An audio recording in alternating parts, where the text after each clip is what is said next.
few similarities between a shaky camera filming a fixed light and Caron's footage of a UFO. Clearly it's in one dimension. We know that's horizontal, but now imagine that spread over 2D in the hand. I think we'd be seeing more or less what we've got in the footage. The ribbon effect, to me, I think it says the camera was in night mode and it was taking longer exposures per frame, and we just replicated it. The test footage is still not an exact match. Caron believes he filmed a single point of light that changes color. But is it possible for a star or a jetliner far in the distance to produce that effect? The footage is all the different colors blending. Well, could you combine red, green, and white and get close to that? John Tyndall adds red and green lights, which can be found on the wings and tails of airplanes, and tries the experiment again. There is a mixing of the colors that you would find on an aircraft, the red, the green, the white, and all the hues in between. You get those colors adding together. I think it looked very similar, and we are using the same colors that are on an aircraft with a very similar technique, and to me that says airplane. The camera records traces of multicolored lights.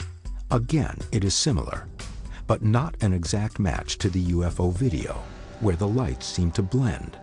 I can't say absolutely, definitively what that point of light was, but I feel very strongly that it was a terrestrial aircraft at great distance with a consumer camera introducing errors that made it look more interesting than it was. But I'd love to get other eyes on this.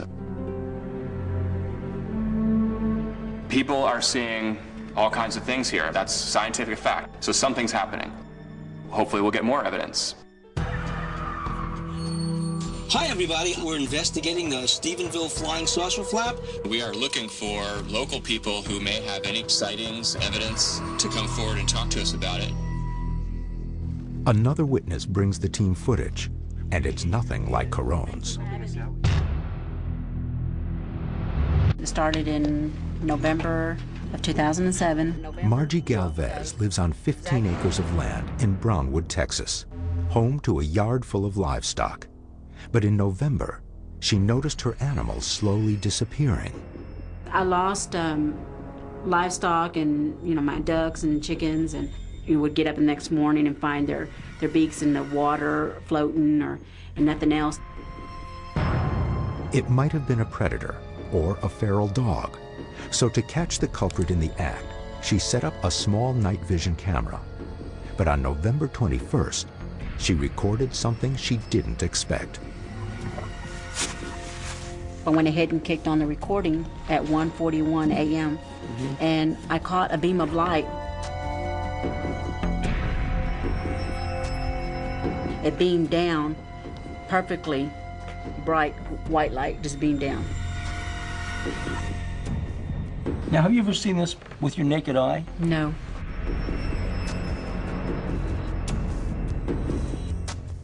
I see it. The camera records a light for 4 minutes. It's unexplainable. The mysterious beam of light is cone-shaped, probably the length of a car. And surprisingly, it does not seem to touch the ground.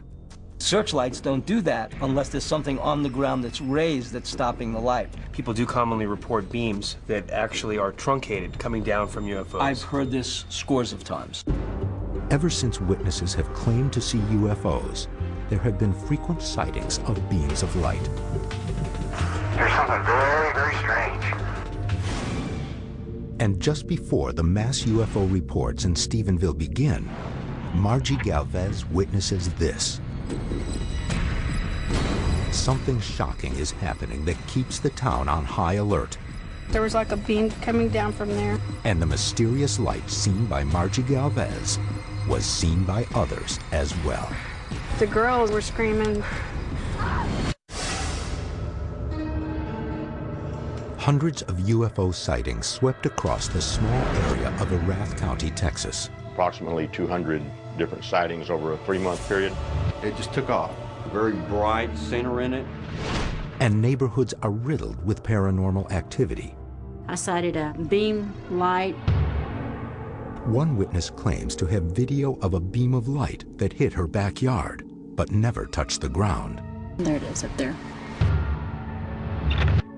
I'm open to the possibility that some of these lights in the sky are here for whatever reason we can't understand. Maybe they're watching us. We need to see what we can corroborate with other sightings, right, Pat? And basically see who saw something at that point in the sky. Let's do that.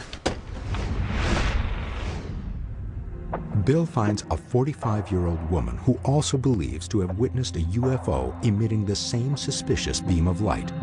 For the sake of her job, she wishes to remain anonymous. January 19th, and like I said, it was right after 10 o'clock. Once we got to the stop sign, we had seen an object that was just right above the trees. While driving, she and 3 teenage girls in her car spot bright lights in the sky. The lights were like going like in circular motion. I mean, there were huge lights. We're following the object. We can see the object going very slow. As we started coming around right here, that's when it started kind of moving a little faster, and then it just zapped out. It was just something like this, kind of like oval shapes. There were the huge lights. They were like going in circular motion.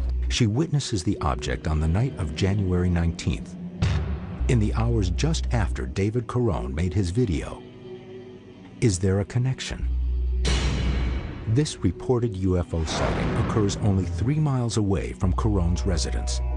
But to this witness's eyes, it supposedly emits a beam of light similar to the one described by Margie Galvez, 52 miles away. There was like a beam light coming down from there. Did the beam hit the ground? No. No. It was. You don't see any light on the ground? No. 2 witnesses, one showing us a video, one seeing the object, but they both see the same thing, the cone of light stopping and never hitting the ground. Something was there. According to the military, something was there, but it was not extraterrestrial. On January 14th, 4 days after the media reports the alleged UFO sighting, Major Carl Lewis, a spokesman for the Joint Reserve Base in Fort Worth, said there were no F-16s in the area the night of January 8th. 10 days later, on January 24th, the U.S. military changes its story. It claims there was an error in reporting the training activity of military aircraft. There were actually 10 F-16s from the 457th Fighter Squadron in the area from 6 to 8 p.m. that night. I don't know why there would be 10 F-16s in the same area at the same time. It's very strange. And even if 10 F-16s were in the air on January 8th, how does that account for the sightings on the weeks before and after? They all keep going back to the 8th of January. I know actually a couple of other people that have seen it more than one night.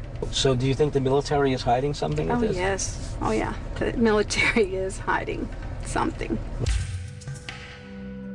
What would it take to get 10 F-16s in the air from a reserve base? Only the major in charge of the wing could authorize the aircraft, the fuel, the ground crews, plus all of the number of people involved. That in itself would be unusual. So everything about this spells that it was an exceptional situation to put those jets in the air.